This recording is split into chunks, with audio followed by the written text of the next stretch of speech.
Lovely people, I hope everyone is doing great. Yeah, this is Nakuti TV. Please, if you haven't subscribed to my YouTube channel, subscribe it so that whenever I post a video here, you're gonna get a notification about it. Yeah, today we have come to talk about what's going on in Congo. About 3 American citizens who were involved in the coup. So if you want to get more information, if you want to get more details about it, just subscribe to my YouTube channel so that whenever I post a video about it, you will get it. Thank you. Association de malfaiteurs, financement du terrorisme. Dieu merci que le juge du premier degré a été lucide, a compris et il a estimé qu'il n'en était pour rien. Et vous conviendrez avec nous, Monsieur le Président, que suite à l'inadéquation, nos clients se sont vus dans l'obligation de vous revenir encore pour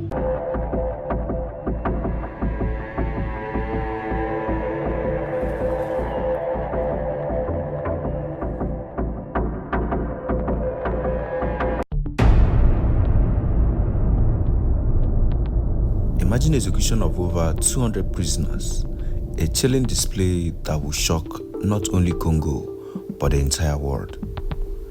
How could such a horrifying event unfold in modern Africa? What does this say about Congo justice system, its leadership, and the depth of corruption that allowed this tragedy to happen? In this video, we'll dive into the events that led to one of the most cruel acts in recent African history. Stay with us as we unpack the full story, reveal the hidden truths, and discuss the implications for justice and humanity. To ride on, please don't forget to like and subscribe. On a day like this, the world watched a horror as 200 prisoners were executed publicly in the Democratic Republic of Congo. This was not a hidden atrocity, but a spectacle designed to send a message. But why? Who were these individuals, and what crime led to such extreme punishment? These questions have rattled not just Congo, but also human rights advocates worldwide. The heart of this tragedy lies in Congo justice system, a system riddled with corruption and inefficiency. For decades, Congo justice process has been criticized for turning a blind eye to fairness and transparency. Reports suggest that many of these prisoners were victims of arbitrary arrest, forced confessions, or trials that barely met the minimum standard of due process. This mass execution exposed a deeply flawed justice system that continues to crumble under the weight of system corruption. Among the 200 prisoners were a mix of alleged criminals, political dissidents, and individuals accused of minor offenses. Many were awaiting trials, while others have been convicted under questionable circumstances. International human rights organizations have raised concerns that some of these individuals were scapegoats, caught in the crossfire of a corrupt system desperate to showcase power rather than justice. Critics argue that Congo leadership played a pivotal role in enabling this horrific event. The government failure to reform the justice system and curb corruption has fueled an environment where such atrocities can occur. Was this mass execution a desperate attempt to assert authority, or does it reflect a deeper cultural and systematic issue within Congo leadership? The global community has condemned the public execution, with a human rights organization calling it one of the darkest moments in recent African history. Amnesty International and the United Nations have demanded accountability, urging Congo to reevaluate its justice practice. But will this global outrage lead to meaningful change, or will it fade into yet another ignored tragedy? I must say, this public execution in Congo is not just a story about justice gone wrong. It's a wake-up call for the entire African continent and the world. It forces us to ask, how do we address systematic corruption?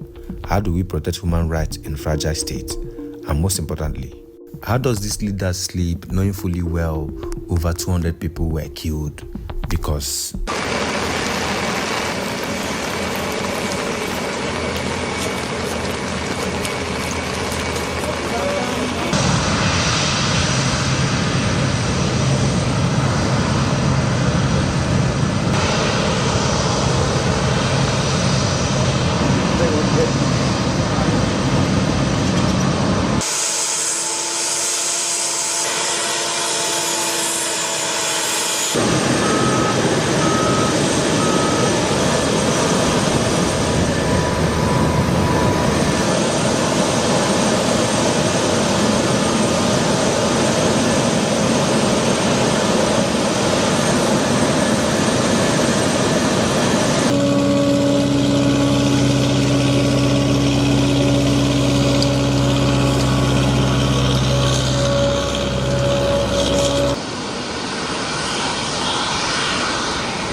first was that everything that was as an allegation here for you, it was actually all about doing them by being forced by someone. So, what's the comment on that issue? What is your last word? I want to thank the president and then the people in front of me, the council, for allowing me to give words. My name is Marcel Malou Malanga. I am innocent and I am different from my father. I am my own person. In the short time that I've been here in Congo, I have experienced a lot of things. I have been tortured, I have been beaten, I have been starved, I have been discriminated against because of my ethnicity. I have survived inhumane living situations. I have survived the lies that have been told by the prosecuting attorney. Ok, merci beaucoup de m'avoir donné la chance de parler devant vous. Je suis différent de mon père pour tout ça. Alors, l'expérience que j'ai eue au Congo pendant mon voyage, j'ai été plutôt victime de mensonges, je suis innocent et j'ai été victime de discrimination, j'ai été victime de beaucoup de traitements inhumains. Your last word, your demand, your comment on everything that has just said before. And I ask you to take into account what my lawyers had stated today. I ask you to find in your heart and pray to your God that you find me innocent from the information that has been given from the lawyers and the information that has been given from the government. That is not enough to condemn me. Je demande de considérer ce que mes avocats ont avancé. Je demande de trouver de l'espace dans vos cœurs, de ne pas considérer ce qui est venu du rapport du gouvernement. Merci. Réponse en place. Premier coup de Kazakh. Black and the car windows were tinted. C'était au milieu de la nuit et il y avait la peinture dans les voitures.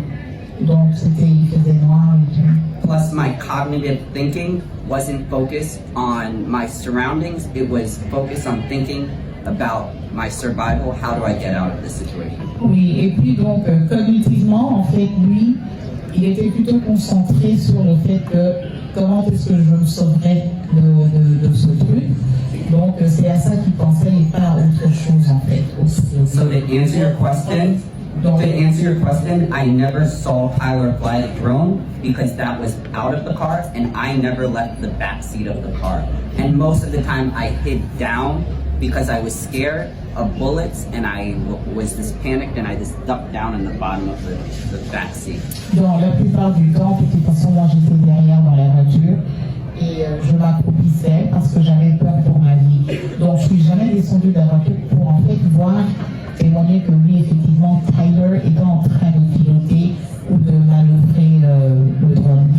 D'accord, on a tué M. Kevin Tamba. On a ravi sa Jeep. Lui, il était.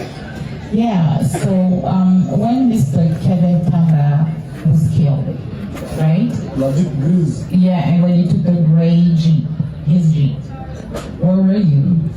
As I said, I've been in the back seat the entire time of Christian Malanga's car. I never got out of his car. So when Christian Malanga drove, opened the passenger window and shot a civilian, at that point my head went, this person who I've known for years has lost it and went crazy. Donc lui il était derrière et quand Monsieur Christian Malanga a baissé la vitre du côté passager devant et il a tué ce Monsieur Kevin Tamba, en ce moment-là, Monsieur Benjamin Zalman s'est dit que oh là là, il a pété les plombs quoi, ce monsieur que j'ai connu depuis longtemps a perdu la tête en fait. Nothing in his rhetoric ever, when discussing with him, was anything like this. If I had known him had ever talked rhetoric of violence, I never would have associated with him. Donc jamais dans sa rhétorique, dans sa façon d'être, dans sa conversation, il y avait ce genre de violence. Si j'avais su cela, jamais j'aurais eu l'interaction, les échanges avec lui en fait. En progressant dans la DIP, à bord de la DIP, est-ce que lui ne s'est pas entretenu avec Christian pour lui dire où allons-nous, qu'est-ce que tu es en train de faire, pourquoi les armes? Parce qu'il y avait des armes. Yeah. Hein? So as you Si guys l'élément are lui n'était pas intéressé.